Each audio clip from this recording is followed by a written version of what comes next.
അധികാരം ഏറ്റെടുത്തിട്ടുള്ള മിസ്റ്റർ കൃഷ്ണദാസും അതുപോലെ തന്നെ ഷീല ചേച്ചിയും മെമ്പർമാർ ഉൾപ്പെടെയുള്ള മുഴുവൻ വേദിക്കകത്തുള്ള സഹോദരി സഹോദരന്മാർ, എൻ്റെ പ്രിയപ്പെട്ട സഹപ്രവർത്തകന്മാർ, ഈ പ്രദേശത്തെ ജനാധിപത്യ വിശ്വാസികളെ ഏവർക്കും ഹൃദയപൂർവ്വം നമസ്കാരം.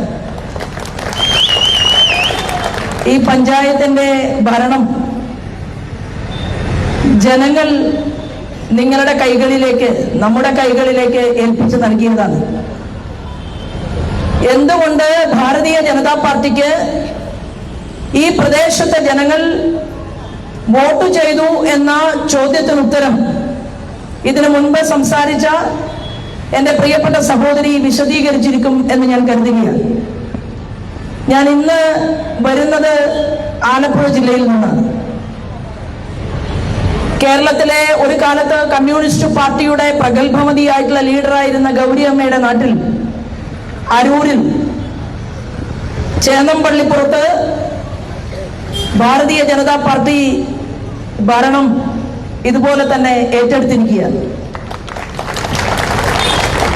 അതുപോലെ ഹരിപ്പാട് ശ്രീമാൻ രമേശ് ചെന്നിത്തലയുടെ പഞ്ചായത്ത്, ചെന്നിത്തല പഞ്ചായത്തിൽ ഭാരതീയ ജനതാ പാർട്ടി ആലപ്പുഴയിൽ ഭരണം ഏറ്റെടുത്തിരിക്കുകയാണ്. തൊട്ടപ്പുറത്തേക്ക് പോയി കഴിഞ്ഞാൽ ഹരിപ്പാടിൽ തന്നെ നമ്മുടെ പ്രിയപ്പെട്ട ഉല്ലാസിന്റെ നേതൃത്വത്തിൽ അവിടെ ഹരിപ്പാട് നിയോജക മണ്ഡലത്തിൽ കാർത്തികപ്പള്ളിയിൽ ഭാരതീയ ജനതാ പാർട്ടി ഭരണകൂടത്തിലേറിയിരിക്കുകയാണ്. തിരുവൻമണ്ടൂർ പഞ്ചായത്ത്, മുതലൂർ പഞ്ചായത്ത് തുടങ്ങി 8 ഗ്രാമപഞ്ചായത്തുകളിലെ ഭരണം ഏറ്റെടുത്തുകൊണ്ട് ആ ആലപ്പുഴയിലെ നമ്മുടെ പ്രിയപ്പെട്ട സഹപ്രവർത്തകന്മാരെ കാണാൻ അവസരം കിട്ടിയതിനു ശേഷം ഞാൻ ഇവിടെ എത്തി നിൽക്കുകയാണ്. അവിടെ ആലപ്പുഴയിലെ കുട്ടനാട് എന്ന് പറയുന്നത് മാർക്സിസ്റ്റ് പാർട്ടിയുടെ ഈറ്റില്ലമായിരുന്നു. 50 വർഷക്കാലം മാർക്സിസ്റ്റ് പാർട്ടിയുടെ കൊടി പാറിച്ച പ്രദേശത്ത് നീലമ്പേരൂർ പഞ്ചായത്തിന്റെ ഭരണം ഭാരതീയ ജനതാ പാർട്ടി ജനങ്ങൾ ഏൽപ്പിച്ചു തന്നിരിക്കുകയാണ്. നമ്മൾ 200-ലധികം വരുന്ന വ്യക്തികൾ അവിടെ ജനപ്രതിനിധികളായി വിജയിച്ചു. ഗ്യാലറിയിൽ ഇരുന്ന കളി കാണാനാണ് ആലപ്പുഴയിലെ പാർലമെന്റ് തെരഞ്ഞെടുപ്പിന് ശേഷം മാർക്സിസ്റ്റ് കമ്മ്യൂണിസ്റ്റ് പാർട്ടിയുടെ നേതാക്കന്മാർ പറഞ്ഞതെങ്കിൽ മാർക്സിസ്റ്റ് പാർട്ടിയുടെ ഈറ്റില്ലമായിട്ടുള്ള പുന്നപ്രയിൽ പ്രധാന പ്രതിപക്ഷത്തിന്റെ റോളേറ്റെടുത്തുകൊണ്ടാണ് നമ്മൾ അവിടെ നിൽക്കുന്നത്. അച്യുതാനന്ദന്റെ പ്രദേശവും മുൻ കമ്മ്യൂണിസ്റ്റ് പാർട്ടിയുടെ, ഞാനും നിങ്ങളൊക്കെ ബഹുമാനിക്കുന്ന ശ്രീമാൻ അച്യുതാനന്ദന്റെ പ്രദേശവും സുധാകരൻ സാറിന്റെ പ്രദേശവും നമ്മൾ ഭാരതീയ ജനതാ പാർട്ടി അടിവച്ച് അധികാരത്തിലേക്ക് എടുത്തപ്പോ കോൺഗ്രസ് മെല്ലെ പിറകിൽ നിന്ന് സഹായം ചെയ്തു കൊടുത്തുകൊണ്ട് വിരലിൽ എണ്ണാവുന്ന 1-2 സീറ്റിന്റെ വ്യത്യാസത്തിലാണ് നമ്മൾ പ്രധാന പ്രതിപക്ഷമായിട്ട് മുന്നോട്ട് പോകുന്നത്. ഇപ്പോൾ ഇന്ന് തിരുവില്ലാമല പഞ്ചായത്തിൽ നമ്മൾ ഈ അധികാരം ഏറ്റെടുത്തുകൊണ്ട് നിൽക്കുന്ന സമയത്ത് ഞാൻ നിങ്ങളോട് പറയാൻ ആഗ്രഹിക്കുന്നത്, ഈ അധികാരം എന്ന് പറയുന്നത് എന്തിനാണ്? ജനങ്ങളെ സേവിക്കാനാണ്. ശ്രീമാൻ നരേന്ദ്രമോദി, ആരാധനായിട്ടുള്ള നമ്മുടെ പ്രധാനമന്ത്രി, ഒരു പാവപ്പെട്ട കുടിലിൽ ജനിച്ചു വളർന്ന് കഷ്ടപ്പെട്ട് തന്റെ അമ്മ കൂലിപ്പണി ചെയ്ത് കിട്ടിയ നാണയത്തുട്ടുകൾ ചേർത്ത് വെച്ചുകൊണ്ട് അദ്ദേഹം പൊതുപ്രവർത്തന മണ്ഡലത്തിലേക്ക് കടന്നു വന്ന് ഈ രാജ്യത്തിന്റെ വലിയ സംസ്ഥാനങ്ങളിൽ ഒന്നായിട്ടുള്ള നമ്മുടെ പ്രിയപ്പെട്ട എല്ലാവർക്കും അറിയാവുന്ന ഗുജറാത്തിന്റെ മുഖ്യമന്ത്രിയായി 1 തവണയല്ല 2 തവണയല്ല 3 തവണയും മുഖ്യമന്ത്രിയായതിനു ശേഷം ഭാരതീയ ജനതാ പാർട്ടിയുടെ സംസ്ഥാന കോർ ഗ്രൂപ്പ് യോഗം ചേർന്നിട്ടല്ല ശ്രീമാൻ നരേന്ദ്രമോദി ഈ രാജ്യത്തിന്റെ പ്രധാനമന്ത്രിയാകണം എന്ന് തീരുമാനമെടുത്തത്. രാജ്യത്തെ പാവപ്പെട്ടവർ പറഞ്ഞു, രാജ്യത്തെ ബഹുഭൂരിപക്ഷം വരുന്ന മനുഷ്യർ പറഞ്ഞു, ഭാരതീയ ജനതാ പാർട്ടിയുടെ അഖിലേന്ത്യാ നേതൃത്വം തീരുമാനമെടുക്കുന്നതിന് മുൻപ് ഈ രാജ്യം പറഞ്ഞു, നമോ മോദി, മോദിയാണ് ഈ രാജ്യത്തിന്റെ പ്രധാനമന്ത്രിയാകേണ്ടത് എന്ന് രാജ്യത്തെ ആഭാരത്തിൽ വരുന്ന ബഹുഭൂരിപക്ഷം വരുന്ന ജനങ്ങൾ ആവശ്യപ്പെട്ടു പറഞ്ഞു. ആ കസേരയിലേക്കാണ് ശ്രീമാൻ നരേന്ദ്രമോദി നടന്നു നീങ്ങിയത്. അപ്പോ നമ്മളെ കളിയാക്കിക്കൊണ്ട് പലരും പറഞ്ഞു, ശ്രീമാൻ നരേന്ദ്രമോദി അധികാരത്തിൽ വന്നാൽ മുസ്ലിം സുഹൃത്തുക്കൾക്ക് ബുദ്ധിമുട്ടുണ്ടാകും, ശ്രീമാൻ നരേന്ദ്രമോദി അധികാരത്തിൽ വന്നാൽ ക്രിസ്ത്യൻ സുഹൃത്തുക്കൾക്ക് ഭയപ്പാടുണ്ടാകും. ആ നരേന്ദ്രമോദിയെ ഇന്നലെ നിങ്ങൾ കണ്ടു. എവിടെയാണ്? ഡൽഹിയിലെ ഒരു ക്രിസ്ത്യൻ ദേവാലയത്തിൽ അവിടെ അവർ നടത്തുന്ന പ്രാർത്ഥനാ ചടങ്ങിനോടൊപ്പം ഹൃദയം ചേർത്ത് വെച്ചുകൊണ്ട് അവർ വിശ്വാസപൂർവ്വം നെഞ്ചിലേറ്റിയിട്ടുള്ള ബൈബിൾ തൊട്ട് നമസ്കരിക്കുന്ന ശ്രീമാൻ നരേന്ദ്രമോദിയെ ഇങ്ങനെ ലോകം മുഴുവൻ നോക്കിക്കണ്ടുവെങ്കിൽ ആ മോദി നൽകുന്ന സന്ദേശം എന്താണ്? ആ സന്ദേശം എന്ന് പറയുന്നത് ഓരോരുത്തരും അവരവരുടെ മതചിഹ്നങ്ങളിൽ അവരുടെ മതത്തിൽ വിശ്വസിക്കുകയും മതം മനുഷ്യനെ നന്മയിലേക്ക് നയിക്കാനുള്ള മാർഗമാണ് എന്ന് പറഞ്ഞുകൊണ്ട് അധികാരം ഏറ്റെടുത്ത ശ്രീമാൻ നരേന്ദ്രമോദി ഭൂമി ദേവിയെ തൊട്ട് നമസ്കരിച്ചുകൊണ്ട് ഒന്നാമത്തെ കാര്യം അദ്ദേഹം പറഞ്ഞു. എന്താ പറഞ്ഞത്? അമ്പലങ്ങൾ കെട്ടലല്ല എന്റെ ഒന്നാമത്തെ പരിപാടി. എന്താണ്? അമ്മമാരുടെ, പെൺകുട്ടികളുടെ ആത്മാഭിമാനത്തെ സംരക്ഷിക്കുന്ന ഒരു ഭാരതത്തെ സൃഷ്ടിക്കലാണ് എന്റെ ആദ്യത്തെ പ്രയോറിറ്റി എന്നാണ് പറഞ്ഞത്. അങ്ങനെയാണ് സുകന്യ സമൃദ്ധി പദ്ധതി കൊണ്ടുവന്നത്.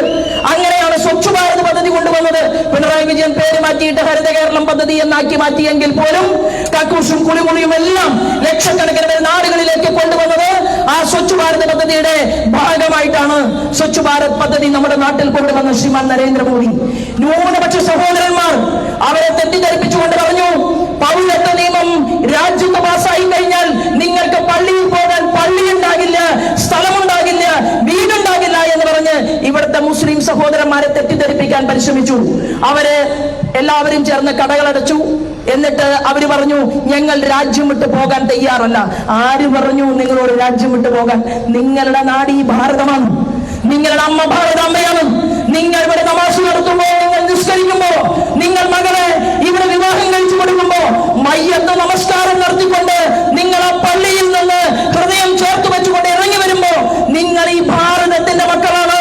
ഇവിടെ മതം രണ്ടാമതാണ്, രാജ്യമാണ് ഒന്നാമത് എന്ന് പറഞ്ഞ ഇന്ത്യയുടെ പ്രൈം മിനിസ്റ്റർ ശ്രീമാൻ നരേന്ദ്രമോദിയെ ഈ ലോകം മുഴുവൻ സ്വീകരിക്കുകയാണ്. 16 ഇസ്ലാമിക ലോകരാജ്യങ്ങൾ ഏറ്റവും വലിയ ബഹുമതി, ആ രാജ്യത്തിന്റെ ഏറ്റവും വലിയ ബഹുമതി നൽകിക്കൊണ്ടാണ് ശ്രീമാൻ നരേന്ദ്രമോദിയെ സ്വീകരിച്ചത്. തലയിൽ തലപ്പാവിട്ട് തട്ടമിട്ട മുസ്ലിം സ്ത്രീകൾ അവർ മോദിജിയെ കാണാൻ വേണ്ടിയിട്ട് ഓരോ ഇസ്ലാമിക ലോകരാജ്യങ്ങളിലും അങ്ങനെ മോദിജി നടന്നു പോകുന്ന വഴിയരികളിൽ കാത്തു നിൽക്കുന്നത് ഞാനും നിങ്ങളും കണ്ടില്ലേ?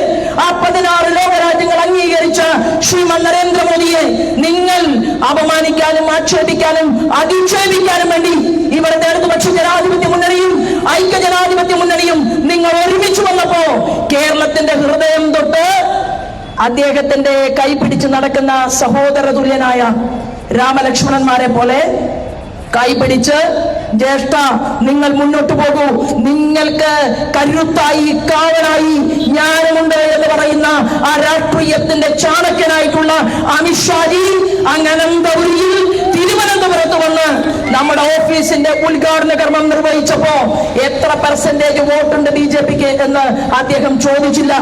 അദ്ദേഹം ശ്രീമാൻ സുരേന്ദ്രനെ കണ്ടാലോ, അല്ലെങ്കിൽ ശ്രീ വി മുരളീധരനെ കണ്ടാലോ, ശ്രീമാൻ രാജീവ് ചന്ദ്രശേഖരനെ കണ്ടാലോ, ശ്രീമതി ശോഭാ സുരേന്ദ്രനെ കണ്ടാലോ നിങ്ങൾ രണ്ടാം സ്ഥാനത്താണോ, നിങ്ങൾക്ക് എത്ര ശതമാനം വോട്ടുണ്ട് എന്നുള്ള ചോദ്യമില്ല. നോ ഷോർട്ട് കട്ട് എന്നാണ് അദ്ദേഹം പറയുക. ഒരു എളുപ്പ വഴിയുമില്ല.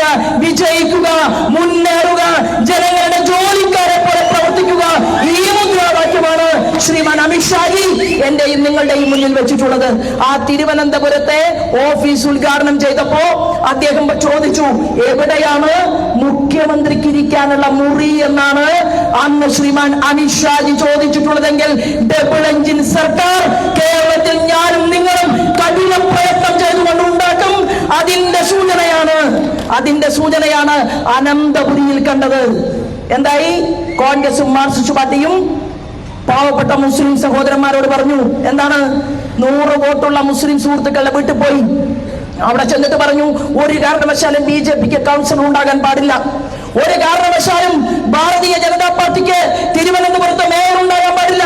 കാരണം തിരുവനന്തപുരത്ത് മേയർ ഉണ്ടായാൽ തിരുവനന്തപുരത്ത് സെക്രട്ടേറിയറ്റിനകത്ത് ഭാരതീയ ജനതാ പാർട്ടി നേതൃത്വം നൽകുന്ന NDAക്ക് മുഖ്യമന്ത്രി ഉണ്ടാകും. അത് തടഞ്ഞു നിർത്തണമെന്നാണ് മാർക്സിസ്റ്റ് പാർട്ടിയും കോൺഗ്രസും ലീഗും SDPI-കാരൻ തീവ്രവാദികളും ഒരുമിച്ച് ചേർന്നുകൊണ്ട് പറഞ്ഞതെങ്കിൽ അവിടെയാണ് ജനങ്ങൾ പറഞ്ഞു, എന്താണ്? നിങ്ങൾ ഒരു ഭാഗത്ത് നിന്നാ മതി. കോൺഗ്രസും മാർക്സിസ്റ്റ് പാർട്ടിയും SDPI-യും പോപ്പുലർ ഫ്രണ്ടും സർവത്ര മൂർക്കം പാമ്പ് അങ്ങനെയുള്ള മുഴുവൻ ഭീകരവാദ സംഘടനകളെയും കൂട്ടുപിടിച്ചുകൊണ്ട് ഇടതുപക്ഷക്കാരനും വലതുപക്ഷക്കാരനും ഒരുമിച്ച് ചേർന്ന് നിങ്ങൾ ഗ്രൗണ്ട് ഒരുക്കി. ഞങ്ങൾ 100 അടിച്ചു, ഞങ്ങൾ അങ്ങനെ അടിച്ചു പറത്തി, ഞങ്ങൾ വിക്കറ്റ് വീഴ്ത്തി. അങ്ങനെ അനന്തപുരിയിൽ തിരുവനന്തപുരത്ത് ഭരണകൂടത്തിനെ നയിക്കാൻ എത്രയോ വർഷത്തെ പരിണിത പ്രജ്ഞതയുള്ള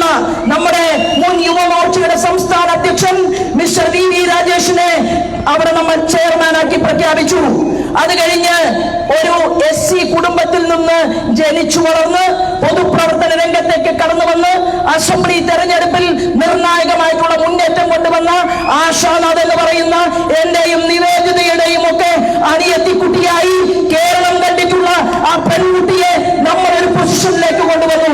അങ്ങനെ അനന്തപുരിയുടെ ഭരണകൂടം തിരുവനന്തപുരത്തിന്റെ BJP ഓഫീസിന്റെ മുന്നിൽ ചെയർമാന്റെ കൊടിവെച്ച കാറും വൈസ് ചെയർമാന്റെ കൊടിവെച്ച കാറും കണ്ടപ്പോ ഞങ്ങൾ ഹൃദയത്തിൽ തൊട്ടുകൊണ്ട് പ്രാർത്ഥിച്ചത് ഇങ്ങനെയാണ്: സർവേ വിശുഖിന സന്തു സർവേ സന്തു നിരാമയ സർവേ ഭദ്രാണി പശ്യന്തു മാ കശ്ചിത് ദുഃഖം അപ്നുവേദ് എന്നുള്ള മംഗളശ്ലോകം ജപിച്ചു. ഞാൻ ആലപ്പുഴയിലായിരുന്നു.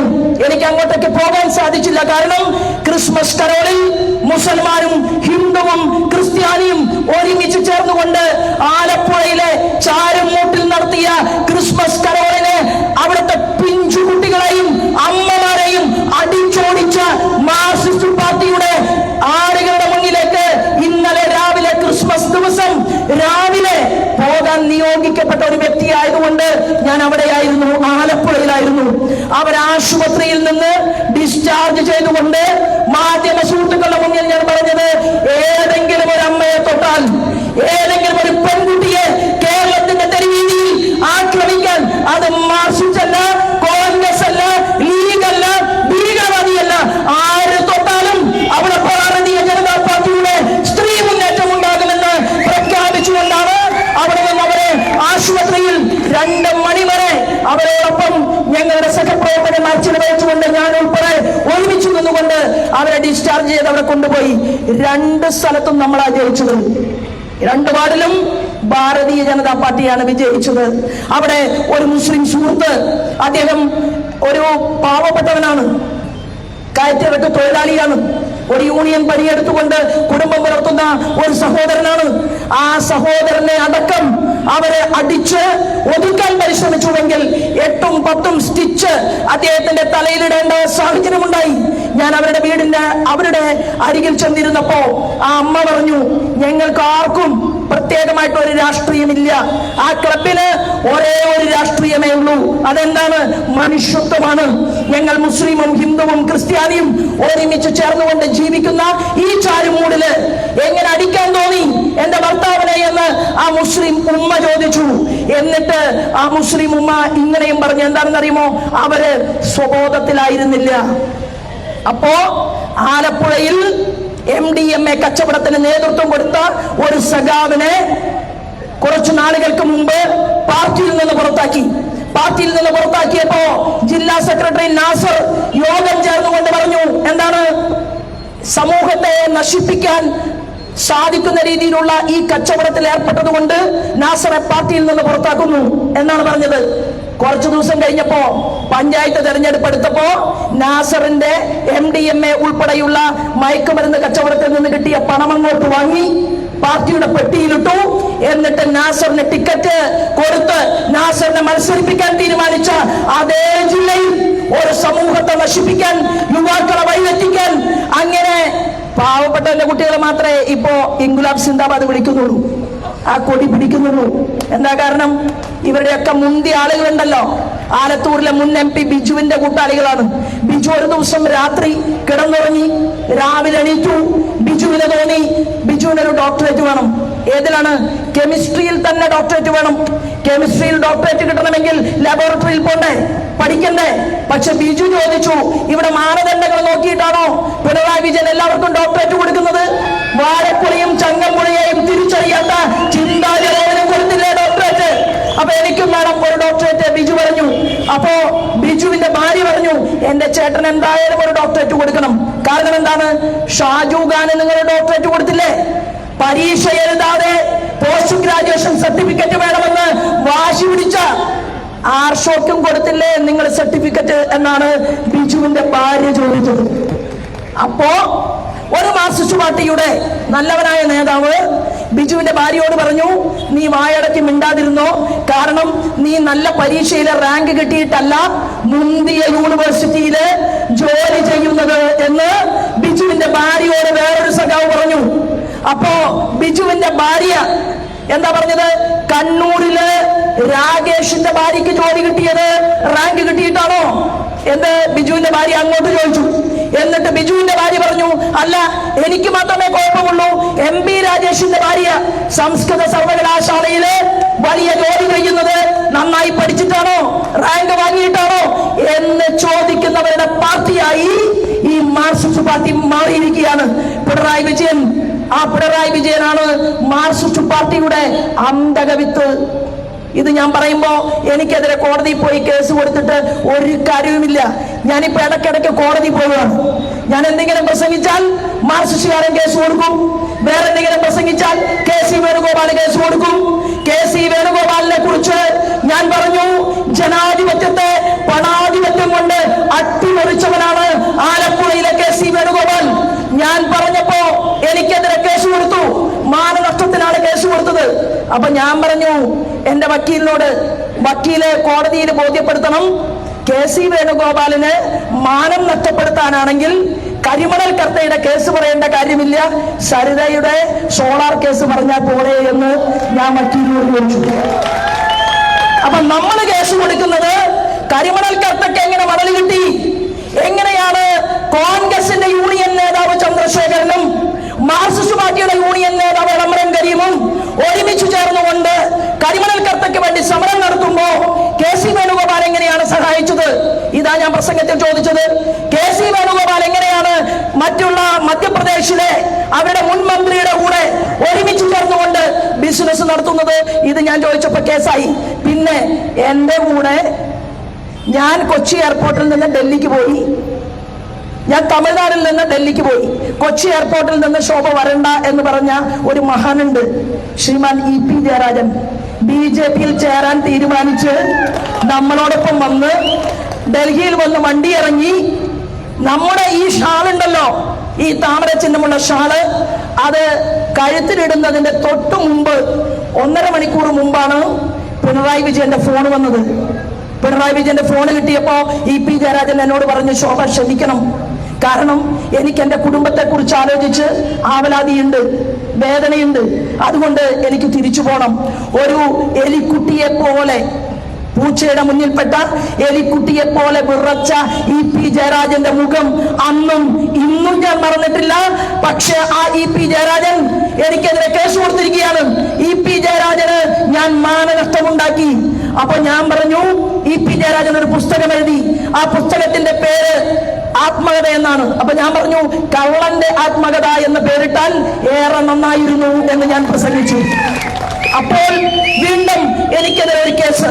ഞാൻ പറഞ്ഞു വരുന്നത്, ചില കാര്യങ്ങളൊക്കെ വെടുപ്പായി കേരളത്തിലെ ജനങ്ങൾക്ക് ബോധ്യപ്പെട്ടതുകൊണ്ടാണ് ഇന്ന് മാർക്സിസ്റ്റ് പാർട്ടിയുടെ ഈറ്റില്ലങ്ങൾ ഭാരതീയ ജനതാ പാർട്ടിയുടെ കൈകളിലേക്ക് ഏൽപ്പിക്കാൻ വേണ്ടി ഇവിടുത്തെ ഇടതുപക്ഷ ജനാധിപത്യ മുന്നണിയെ നയിക്കുന്ന മാർക്സിസ്റ്റ് പാർട്ടിയിലെ ചെറുപ്പക്കാരും അതിലെ നല്ലവരായ മനുഷ്യരും AK ഗോപാലിനെയും ഒരു കാലത്ത് ഗൗരിയമ്മയെയും സഖാവ് കൃഷ്ണപിള്ളയെയും പാവപ്പെട്ടവരുടെ പടനായകന്മാരെ എന്ന് അവതരിപ്പിച്ച മുഴുവൻ നേതാക്കന്മാർക്കും വേണ്ടി ഇൻകുലാബ് സിന്ദാബാദ് വിളിച്ചവർ ഇവിടുത്തെ കേരളത്തിന്റെ മുഖ്യമന്ത്രിയെ കാണുമ്പോ അവർ മനസ്സിനകത്ത് പറയുന്നത് എന്താണെന്നറിയുമോ?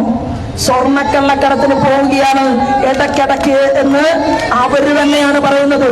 സ്വർണ്ണക്കള്ളക്കടത്തിന് നേതൃത്വം കൊടുത്ത ഒരു മുഖ്യമന്ത്രി എന്ന് നമ്മൾ ചെറിയ പാർട്ടിയൊന്നുമല്ല. ഭാരതീയ ജനതാ പാർട്ടി എന്ന് പറഞ്ഞാൽ എന്റെ പ്രസംഗം കേൾക്കുന്നതിൽ കോൺഗ്രസുകാരുണ്ടാകും, ലീഗിന്റെ സുഹൃത്തുക്കളുണ്ടാകും, മാർക്സിസ്റ്റ് പാർട്ടിയുടെ നേതാക്കന്മാരുണ്ടാകും. നിങ്ങൾ മനസ്സിലാക്കേണ്ടത്, ഞങ്ങൾ ഡൽഹി ഭരിക്കുകയാണ്, ഒരു പെണ്ണാണ് ഭരിക്കുന്നത്. നമ്മുടെ രേഖാ ദീദിയുടെ നേതൃത്വത്തിൽ ഡൽഹിയിൽ മുഖ്യമന്ത്രി പദവിയിൽ ഇരിക്കുന്നത് ഭാരതീയ ജനതാ പാർട്ടിയാണ്. ഹരിയാന നമ്മൾ ഭരിക്കുകയാണ്. അതുപോലെ തന്നെ ഞങ്ങൾ ഈ രാജ്യത്തിന്റെ 16ഓളം വരുന്ന സംസ്ഥാനങ്ങളിലെ മുഖ്യമന്ത്രിമാരുള്ള ഒരു പാർട്ടിയാണ്. ഒറ്റയ്ക്ക് താമര ചിഹ്നത്തിൽ 16 സംസ്ഥാനങ്ങളിൽ മുഖ്യമന്ത്രിമാരെ സൃഷ്ടിക്കാൻ ഭാരതീയ ജനതാ പാർട്ടിക്ക് സാധിച്ചിട്ടുണ്ടെങ്കിൽ കേരളം എന്ന് പറയുന്നത് എത്രയുണ്ട്? പടവലഞ്ഞ പോലെ നിങ്ങളുടെ പാർട്ടി കീഴോട്ടാണ് വളരുന്നത്. നിങ്ങൾക്ക് ബദൽ കോൺഗ്രസ് അല്ല. കോൺഗ്രസ് പോലും മനസ്സിലാക്കിയിട്ടില്ല. ഇപ്പൊ തെരഞ്ഞെടുപ്പ് കഴിഞ്ഞു, കോൺഗ്രസിന് കുറെ സ്ഥാനമാനങ്ങൾ കിട്ടി.